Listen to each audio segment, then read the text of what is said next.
L'information de 23 h sur RTI1. Madame, Monsieur, bonsoir. Les titres sommaires de ce journal. L'arrivée du président de la République Alassane Ouattara à Djerba, au large des côtes de la Tunisie, pour le 18e sommet ordinaire des chefs d'État et de gouvernement de la francophonie. La rencontre se tiendra sur le thème « La connectivité dans les diversités, le numérique, vecteur de développement et de solidarité dans l'espace francophone ». En Côte d'Ivoire, la réforme de la CEI approuvée par le Sénat. Le texte a été présenté par le ministre de l'Intérieur et de la Sécurité. Des ajustements qui permettent la création de 2 nouveaux postes au sein de la CEI et qui officialisent la création d'un 4e poste de vice-président. La lutte contre la vie chère en Côte d'Ivoire. De nouvelles dispositions sont prises par le gouvernement pour les consommateurs. Un nouveau plafonnement des prix qui tient compte de l'évolution des coûts de certains produits. Bienvenue dans ce 23 h. L'île touristique de Djerba, au sud de la Tunisie, accueille dès demain le sommet de la francophonie. L'événement mettra en valeur la diversité et les valeurs de la francophonie. Un événement auquel participera le président de la République de Côte d'Ivoire, Alassane Ouattara, qui est déjà présent sur le sol tunisien depuis donc ce vendredi. Il participera au 18e sommet ordinaire des chefs d'État et de gouvernement de la francophonie, une occasion d'aborder les problématiques liées à différentes crises rencontrées et d'apporter des réponses à des préoccupations majeures de la francophonie telles que le développement économique ou encore l'inclusion financière ou l'économie ou encore l'éducation pour tous. On voit tout cela avec Franck Quadion. Le président de la République Alassane Ouattara est arrivé à l'aéroport Djerba-Tarsis aux environs de 15h45 ce vendredi après-midi. Le chef de l'État, à sa descente d'avion, a reçu la civilité de l'ambassadeur de la Côte d'Ivoire près la Tunisie, Ibrahim Sissavané, et de son homologue en France, Maurice Kwaku-Badaman, puis des ministres de la Culture et de la Communication, Françoise Remarque et Amadou Koulibaly, présents sur l'île de Djerba depuis 48 heures. Des civilités faites aussi par le ministre du Tourisme, Moïse Belhaced, accueillant le président Alassane Ouattara au nom du chef de l'État tunisien, Kaïs Sayed. Au calendrier du chef de l'État, la participation au 18e sommet des chefs d'État et de gouvernement de la francophonie, des discussions qui s'appuieront sur les réflexions issues de la 43e conférence ministérielle de la francophonie. Une journée de travail chargée donc, au cours de laquelle le président Alassane Ouattara aura des rencontres avec certains de ses homologues et plusieurs personnalités. Voilà, et l'OIF qui compte 88 États et gouvernements, c'est donc une occasion de rapprochement stratégique par des partenariats. Le Québec et la Côte d'Ivoire entendent ainsi renforcer leur coopération dans les domaines de l'éducation, de la culture également, et cela en faveur des jeunes et des femmes. Franck Quadion. Rencontre bilatérale entre la Côte d'Ivoire et le Québec en marge de la 43e session de la conférence ministérielle de la francophonie. Martine Birou et Françoise Remarque veulent renforcer le cadre de coopération entre les deux pays. Nous coopérons ensemble et nous avons déjà des accords qui sont en place, notamment dans le secteur de l'éducation et de la culture. Alors, nous sommes intéressés à développer les affaires en Côte d'Ivoire notamment, en Afrique de façon plus large. Nous avons un point commun formidable. Nous partageons la même langue et ce sommet est un excellent moment pour pouvoir faire rayonner notre langue, notre culture et ouvrir des portes pour faire affaire ensemble en français. La Côte d'Ivoire et le Québec, chacun sur son continent, impulsent le mouvement francophone. La Côte d'Ivoire a beaucoup à gagner de ce partenariat. Nous sortons d'un entretien extrêmement fructueux qui va permettre l'arrivée de Martine en Côte d'Ivoire et nous sommes en train d'explorer des projets ensemble dont l'impact se fera ressentir auprès des jeunes, auprès des femmes. Avec le savoir-faire du Québec, nous pensons que tout cela permettra d'amplifier évidemment nos relations, notre coopération. Des échanges appelés à aboutir en actions concrètes, et cela pour bientôt. Pour la concrétisation, les deux parties se donnent rendez-vous en janvier 2023 à Abidjan. Et voilà donc un partage culturel sur la base de la langue française. Le 18e sommet des chefs d'État et de gouvernement a lieu donc à Djerba les 19 et 20 novembre 2022. Plus d'une quarantaine de dirigeants y sont attendus. Mais avant cette rencontre s'ouvrait il y a 3 jours le village de la francophonie en plein Djerba, encore appelé l'île du vivre ensemble. Là-bas, plusieurs pays ont investi ce village éphémère qui est aussi un cadre de promotion. On y retrouve des start-up, des jeunes entrepreneurs, des instituts de recherche, mais aussi beaucoup de lobbying. Franck Quadio nous en dit davantage. Francophonie 2022, l'île de Djerba en Tunisie abrite le sommet. Au village dédié à l'aspect festif et découverte, le stand des jeunes émergents tranche dans le décor. Si nous sommes ici, c'est parce que nous avons été soutenus par la Conféges, notamment à travers la francophonie. Et dans nos différents pays, il y a le programme de promotion de l'entrepreneuriat jeune qui nous ont octroyé des financements pour nous permettre de sortir des prototypes, un peu comme vous voyez là. Pour cette édition, plus de 89 délégations, dont plusieurs présentes sur le site. En fait, c'est tellement beau de voir tous les pays ici. Pays ayant en partage la langue française ou encore portant les mêmes valeurs francophones. Ici, c'est l'apologie de la diversité, tant dans l'opinion que dans l'idéologie. Mais tous se rassemblent. Parce que les besoins ne sont pas pareils. Les besoins en Afrique, les besoins au Canada, les besoins en Corée, c'est pas la même chose quoi, dans la francophonie. Donc il nous faudrait qu'on soit ensemble pour pouvoir coloniser entre guillemets le monde par rapport à notre culture, par rapport à notre folklore, par rapport à nos idées, par rapport à nos découvertes, à nos créations. L'Afrique qui attend beaucoup de réflexions à venir. La Côte d'Ivoire n'est pas en reste. Les ministres Amadou Koulibaly et Françoise Remarque de la communication et de la culture, un acteur privilégié de ce melting pot, en tirent des enseignements particuliers après avoir sillonné plusieurs stands. On a pu noter qu'au niveau de l'artisanat, un très grand effort, donc l'adjonction du digital. Au niveau de la culture, on a pu faire des visites virtuelles de musées, le musée Bourguiba, des sites archéologiques dans lesquels on peut se déplacer de façon interactive comme si on y était.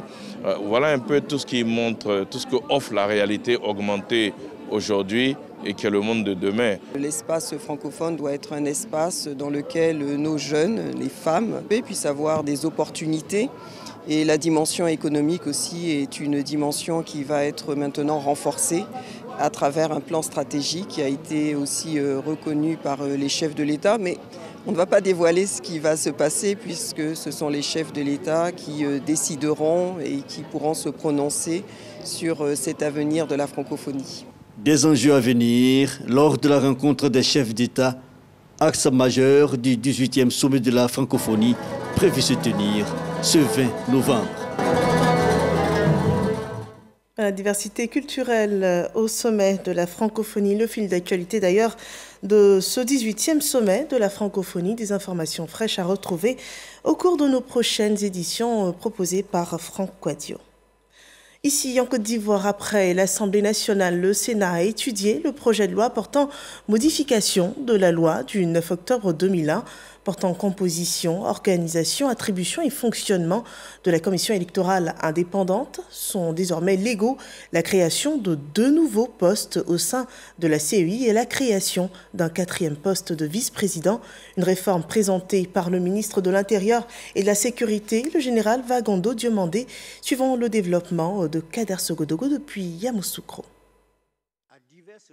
En se présentant devant la Commission des affaires générales, institutionnelles et des collectivités territoriales du Sénat, le général Vagondo Diomandé, ministre de l'Intérieur et de la Sécurité, avait un seul objectif, convaincre et faire passer le projet de loi portant modification de la loi du 9 octobre 2001 portant composition, organisation, attribution et fonctionnement de la Commission électorale indépendante, CEI. Un projet de loi qui est la conséquence du dialogue politique. La phase 5, plus précisément. À l'initiative du gouvernement, s'est tenue la phase 5 du dialogue politique qui a abouti le 4 mars 2022 à diverses recommandations au nombre desquelles la prise en compte des réalités politiques nouvelles en vue du réaménagement de la Commission électorale indépendante, sans préjudice de l'équilibre de celle-ci. L'application de cette recommandation nécessite une modification de la loi numéro 2001-634 du 9 octobre 2001 portant composition, organisation, attribution et fonctionnement de la Commission électorale indépendante qui, en l'état, prévoit 16 postes de commissaires centraux. Ainsi s'explique le présent projet de loi. Ce projet de loi, une fois modifié, va permettre de pourvoir de nouveaux postes. Exposé des motifs, déclaration des groupes parlementaires, questions. Et au finish, les hommes du président Jano Ahoussou-Kouadio ont mis en avant la sagesse qui caractérise leur chambre, le jeu démocratique qui fait adopter le projet de loi. Fini l'étape du Parlement. Place à la construction d'une nation forte dans la discipline. Vagondo Diomandé y tient. Je voudrais dire à l'ensemble de la classe politique qu'il faut qu'on continue de s'inscrire dans cette logique de paix et de cohésion nationale pour que chacun puisse y gagner. Mais surtout que notre pays puisse continuer à être ce grand pays de paix où il fait bon vivre, où chacun se sent absolument à l'aise. La responsabilité est importante et tous les acteurs doivent s'y mettre. Le projet de loi modifié retourne sur la table du gouvernement afin d'être promulgué. La nouvelle ambassadrice de l'Union européenne en Côte d'Ivoire a été reçue en audience par le président du Conseil économique, social, environnemental et culturel. Francesca Di Mauro et Aka Awele ont fait le point de la coopération entre l'Union européenne et la Côte d'Ivoire, une relation qui dure depuis 60 ans et dont les nouvelles priorités ont été relevées. Michel Tigret. 2 mois après sa prise de fonction, l'ambassadrice de l'Union européenne en Côte d'Ivoire est reçue par le président du Conseil économique, social, environnemental et culturel. Une séance de travail qui aura permis à Francesca Di Mauro de mieux connaître le CESEC, mais surtout de décliner les nouveaux axes de coopération avec la Côte d'Ivoire. Nous avons échangé aussi sur ce que l'Union européenne fait en Côte d'Ivoire depuis plus que 60 ans. Et le nouveau programme qui va justement appuyer tous ces aspects, que ce soit d'agriculture durable, cacao durable, d'énergie renouvelable et aussi le grand défi qui est la création d'emplois pour la jeunesse qui a besoin de déboucher et de trouver sa prospérité ici en Côte d'Ivoire. Vous savez que l'Union européenne est un partenaire important pour la Côte d'Ivoire dans tous les domaines. Et le Conseil économique, social, environnemental et culturel est heureux de la recevoir ici et de pouvoir continuer avec elle les échanges de coopération comme on l'a fait avec son prédécesseur, je disais, avec qui nous étions en bonne terre. Pour nous, c'est le changement dans la continuité. Changement dans la continuité qui devrait déboucher sur de nouveaux partenariats institutionnels pour des projets au profit des populations ivoiriennes. En politique, le président de l'Assemblée nationale, Adama Bictogo, est le candidat du RHDP pour les municipales à Yopougon. C'est officiel, il sera le prochain candidat du RHDP dans cette commune du district d'Abidjan.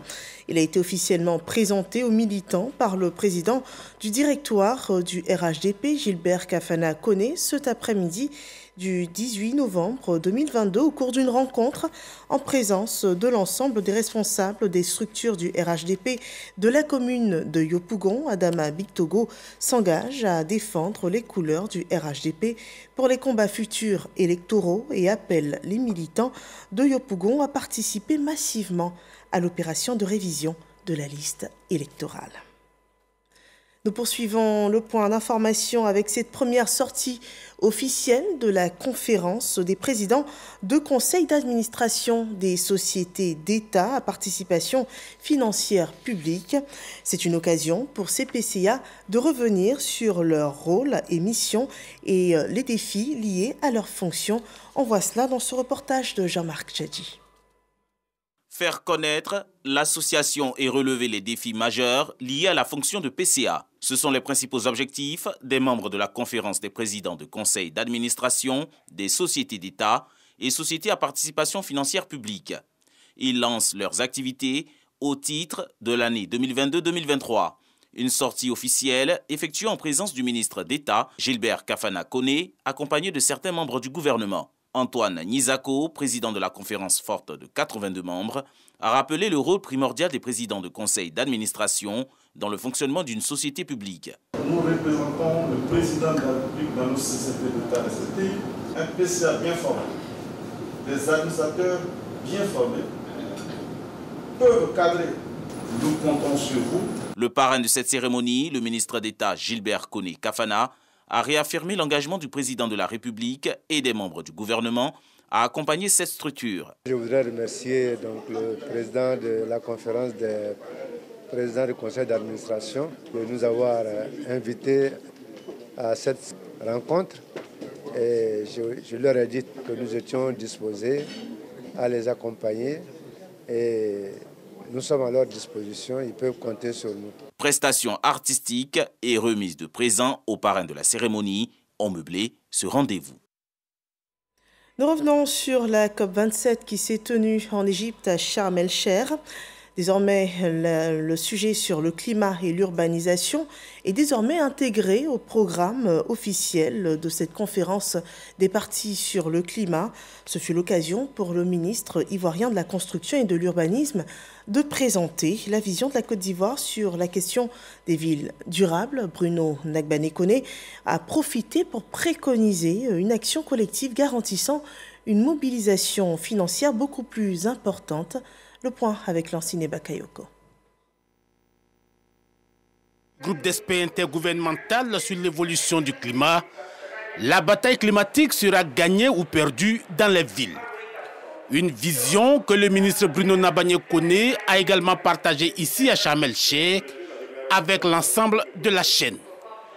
Le représentant ivoirien à cette table ronde ministérielle a surtout mis l'accent sur la nécessité d'un travail collectif multiniveau et multi-acteurs pour la mobilisation financière orientée urgence climat. C'est un effort important, mais c'est un effort qui a besoin d'être soutenu par des acteurs ou des bailleurs locaux, mais également par des bailleurs au niveau national, par des bailleurs au niveau international. Tous sont préoccupés par la question du changement climatique et de la nécessité de faire un effort à tous les niveaux. Et tous sont unanimes à dire que les villes pourraient contribuer. En clair, il s'agit pour les décideurs du monde, en particulier ceux de l'Afrique, de créer un nouvel intérêt pour des acteurs plus aguerris afin d'apporter une réponse plus efficace à l'urgence climatique, indissociable aujourd'hui de l'impératif du développement urbain durable. La table ronde ministérielle a été marquée par le lancement de l'initiative Résilience urbaine durable pour la prochaine génération. Sur le sujet de la lutte contre la vie chère en Côte d'Ivoire, de nouvelles dispositions sont prises par le gouvernement ivoirien pour les consommateurs. Un nouveau plafonnement des prix tient compte de l'évolution des coûts de certains produits. On en sait davantage dans ce reportage de Michel Mambo. Compte tenu de l'instabilité constante des prix de certains produits à l'international et dans le souci constant de préserver le pouvoir d'achat des populations, le gouvernement a procédé le 16 novembre 2022 à une modification de l'annexe du plafonnement des prix pour tenir compte de l'évolution à la hausse de certains produits. Les prix maxima des produits plafonnés sont disponibles sur le site www.cnlvc.ci. En attendant le constat sur le terrain du respect de ce nouveau plafonnement des prix, un petit tour sur le marché pour nous imprégner de la disponibilité des denrées les plus prisées et des prix pratiqués. À 6 à 500, 7 à 500, ça dépend. Il y a des bananes aussi de 200. Comme actuellement, c'est la période de bananes. Les régimes de 1000 francs, il y a des régimes de 1500. 500. Tomates. Piment 500. Aubergine 500. Le sol à 1000 francs. Aubergine est moins cher. Tomate est moins cher. C'est le piment là qui est un peu augmenté. Actuellement, il y a beaucoup de légumes, c'est un peu moins cher même, c'est moins cher. Bananes, aubergines, piments et autres fruits et légumes à profusion sur le marché et accessibles à toutes les bourses. À Adjamé Marché Gouraud, comme au grand marché de Trècheville, même constat à quelques différences près. Dans le secteur de la santé, une convention lie la Côte d'Ivoire à la Turquie. Elle porte sur des interventions médicales conjointes et des livraisons de matériel d'orthopédie pour relever le niveau des soins en Côte d'Ivoire. C'est la substance de l'accord qui a été signé entre le ministère de la Santé et Prusa Medica, une entreprise turque. Le point avec Didier Nguessa. La coopération ivoiro-turque se renforce. Ce HILT Agreement, accord sanitaire, est signé entre le ministère de la Santé, de l'Hygiène publique et de la couverture maladie universelle et Prusa Medica, un groupe turc spécialisé dans le tourisme médical. Dans cette coopération, il y a le volet formation. Ça va se faire dans les deux sens. Des médecins spécialisés chirurgiens en traumato viendront donc en Côte d'Ivoire pour des cas et puis vice-versa. Alors l'objectif de cette coopération, c'est de faire en sorte que le niveau des soins en Côte d'Ivoire, surtout et concernant le domaine de la traumato, soit assez bon pour les Ivoiriens. L'accord porte entre autres sur la livraison de matériel médical, notamment d'ostéosynthèse ou pose d'implants, de contention interne ou externe, un procédé de réparation de fractures ou de problèmes mécaniques sur le squelette. Grâce à notre coopération, donc non seulement le personnel de santé de notre pays sera formé en Turquie, mais également nous avons conclu pour que les équipements nécessaires, les implants qui sont vraiment nécessaires pour prendre en charge de façon rapide les accidentés qui souffrent de traumatisme, qui ne sont pas disponibles à des coûts réduits, soient donc disponibles dans nos hôpitaux. L'ordre des médecins et celui des pharmaciens de Côte d'Ivoire, de même que plusieurs hôpitaux et cliniques, ont pris part à la signature de l'accord cadre de coopération. Et nous venons aux conclusions du 4e Forum international sur la retraite. Les travaux se sont déroulés sous l'égide du ministère de l'Emploi et de la Protection sociale du 16 au 18 novembre 2022 en Côte d'Ivoire. Le thème pour ce colloque était équilibre financier de la branche retraite dans la zone Cyprès, gage d'une meilleure couverture sociale des populations. D'importantes résolutions ont été prises pour améliorer des revenus des retraités, mais aussi pour une meilleure couverture sociale des travailleurs indépendants. Voyons ces recommandations dans ce reportage proposé par Serge Coléa. Les États membres de la Conférence interafricaine de la prévoyance sociale veulent une meilleure couverture sociale des populations dans la zone Cyprès, forte de 17 pays. Le forum a surtout pris 3 grandes recommandations, parmi lesquelles on peut citer la nécessité d'améliorer la gouvernance de nos institutions, d'optimiser les investissements en faisant appel aux produits du marché en vue de permettre d'atteindre des taux de couverture importants. Et il a été souligné la nécessité de procéder à des revalorisations périodiques de leurs pensions. Ce 4e forum international sur la retraite a été l'occasion de sensibiliser les acteurs de la gouvernance sur leur rôle dans l'équilibre financier à long terme de la retraite. Le ministre de l'Emploi et de la Protection sociale, Maître Adama Kamara, a marqué l'intérêt de l'État de Côte d'Ivoire sur le sujet au plus haut niveau. L'ultime défi pour nous sera que les dites recommandations soient portées par tous et amenées à leur concrétisation pour le plus grand bonheur de nos populations. Chers participants, je voudrais singulièrement m'adresser aux responsables de nos OPS. N'oubliez jamais que les cotisants sont l'épine dorsale de notre système de protection sociale.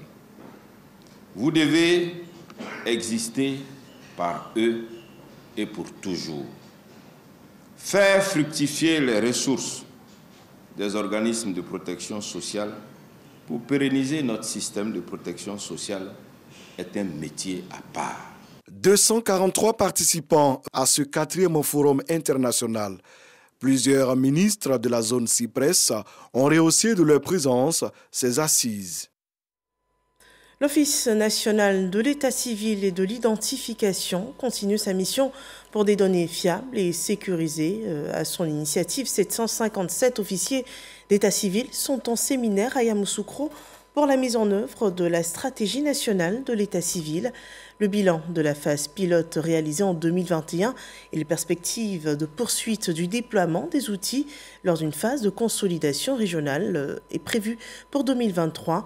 Le reportage de Kader Sogodogo. 486 sous-préfets, 201 maires, 37 magistrats et 33 directeurs régionaux de la santé, soit 757 acteurs de l'état civil qui sont réunis à Yamoussoukro dans le cadre d'un séminaire d'information sur la mise en œuvre de la stratégie nationale de l'état civil. Depuis 2018, la Côte d'Ivoire s'est engagée dans un vaste programme de modernisation des soins d'état civil pour des données fiables et sécurisées. L'Office national de l'état civil, ONECI, créé depuis le 22 mai 2019, travaille dans ce sens. L'ONECI, qui a conçu un logiciel de gestion de l'état civil, a lancé une phase pilote de son exploitation de la fin 2021 au 3e trimestre 2022 dans 21 centres principaux d'état civil et 100 centres de santé. Cette rencontre de Yamoussoukro se veut le cadre idéal pour faire un bilan et surtout préparer la consolidation régionale qui sera lancée en 2023. En effet, 40% des déclarations de naissance étaient effectuées sur la base de jugements supplétifs et seulement 20% des décès étaient déclarés dans les centres d'état civil. Pour résorber les dysfonctionnements et accroître le taux de déclaration des faits d'état civil, la réforme initiée en 2016 s'est matérialisée par l'élaboration du document de la stratégie nationale de l'état civil et de l'identification SNECI, adopté en Conseil des ministres le 28 novembre 2018. Digitalisation de l'état civil, communication avec la remise du guide pratique d'administration de l'état civil.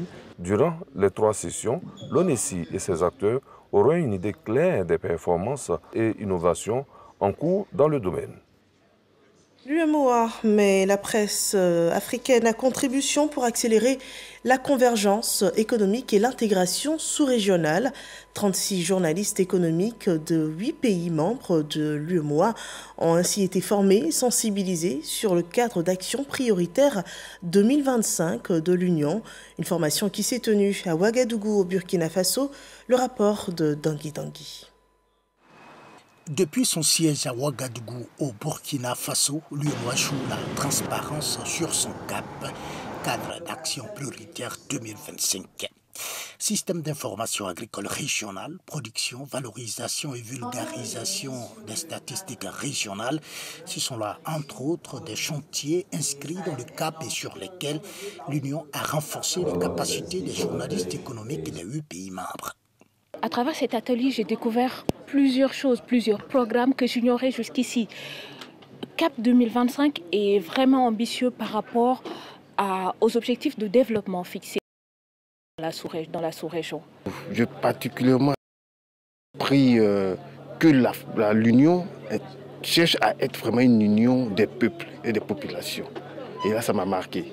S'il n'est plus cette union qui est dans le bureau, cette union qui est dans le bureau feutré, comme je dis, alors c'est cette union qui veut descendre dans l'arène, afin que les populations sachent ce qui se fait pour elles et qu'elles soient impliquées également pour la réussite des projets. La commission de l'UMOA a mis le cap sur une intégration au service du développement économique sous-régional et veut bien s'appuyer sur la presse économique. Posons-nous simplement la question, pourquoi tous les matins, toutes les autorités du monde, que ce soit président de la République, ministre, chef de service, chef de bureau, tout le monde serait sur les journaux, tout le monde, et quel que soit le pays. C'est vraiment des choses qui sont capitales, qui montrent que le travail de journaliste, à travers cette information qui est fournie, est quelque chose de capital, pour la marche de nos sociétés, pour la marche de nos États, et pour la marche de nos économies. Durant une semaine, 36 journalistes économiques des 8 pays membres ont été informés et sensibilisés sur le cadre d'action prioritaire 2025, une nouvelle boussole de l'UEMOA pour accélérer la convergence économique et approfondir le marché. Et nous parlons de développement audiovisuel avec cette initiative du réseau africain de télédiffusion qui a fait visiter à ses membres les locaux de l'institution de régulation, la Haute Autorité de la Communication Audiovisuelle, la ACA, ainsi que le Centre national d'exploitation dans la commune d'Abobo. Les acteurs de la télédiffusion ont pu ainsi réfléchir sur les enjeux et défis liés à l'entretien de la TNT dans l'espace audiovisuel de la sous-région. Le reportage de Hamidi Rassouba, commenté par Jean-Marc Djadji. Le rideau est tombé sur la 3e Assemblée générale du réseau africain des télédiffuseurs.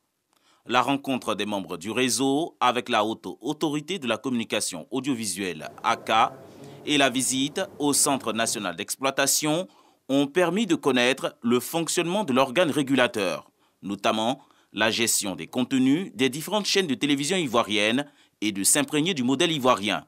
Nous avons eu vraiment un échange qui, je l'espère, permettra à ce réseau-là d'aller de l'avant, de régler, de faire face aux défis qui sont les siens. Il y a des sujets assez importants qui ont été développés, échangés, et nous pensons qu'avec les orientations et le conseil que M. le Président nous a donné, nous permettra davantage d'être unis pour relever les défis qui minent le secteur. Le voile est levé sur les questions liées, entre autres, au paiement des droits de diffusion par les éditeurs, aux possibilités d'élargissement des missions des opérateurs et au modèle économique de la télévision numérique terrestre. Nous voulons nous engager à mettre un bouquet régional, un bouquet en accord avec l'UEMOA, et je pense que cela fera plaisir à nos différents pays. C'est en mai dernier, lors de sa 2e Assemblée générale, que le choix s'est porté sur la Côte d'Ivoire pour abriter cette session. L'actualité hors de nos frontières. En Europe, les explosions qui ont touché les gazoducs Nord Stream 1 et 2 en mer Baltique, construits pour acheminer le gaz russe en Europe, relèvent du sabotage. Ce sont les conclusions de l'enquête suédoise annoncée par le procureur en charge du dossier. 4 énormes fuites de gaz avaient été détectées le 26 septembre dernier sur les gazoducs reliant la Russie à l'Allemagne. Les analyses qui ont été réalisées montrent des restes d'explosifs sur plusieurs des objets étrangers découverts. La poursuite de l'enquête préliminaire pourra montrer si quelqu'un peut être poursuivi pour crime, a ajouté le parquet suédois.